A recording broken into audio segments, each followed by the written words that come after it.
The calls were growing for President Obama to respond to the verdict seen as an issue of race. His answer to them came out of the blue. It was heartfelt, powerful, and very personal. You know, when Trayvon Martin was first shot, I said that this could have been my son. Another way of saying that is Trayvon Martin could have been me 35 years ago. And when you think about why, in the African American community at least, there's a lot of pain around what happened here, I think it's important to recognize that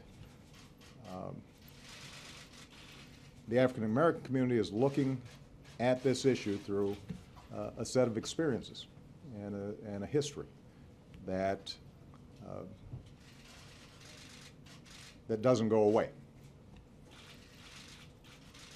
You know, there are very few African American men in this country who haven't had the experience of being followed when they were shopping in a department store. That includes me. There are very few African American men who haven't had the experience of walking across the street and hearing the locks click on the doors of cars. That happens to me, at least before I was a senator. There was a sense that saying his son would have looked like Trayvon was reactionary, even regretted. But today his words compounded the notion that he doesn't just understand, but has experienced directly the kind of treatment that's fueled reaction to George Zimmerman's not guilty verdict. Trayvon Martin's parents spoke of their shock and disgust at the acquittal of their 17-year-old son's killer and called on the president to review the case. At least investigate what happened. At least go through it with a fine-tooth comb and just make sure all the T's were crossed and all the I's were dotted, because this is setting a terrible message. It's sending out a terrible message to young teenagers. Trayvon was walking too slow, so should they be walking too fast? You know, so I don't think teenagers in whole know exactly what to do now.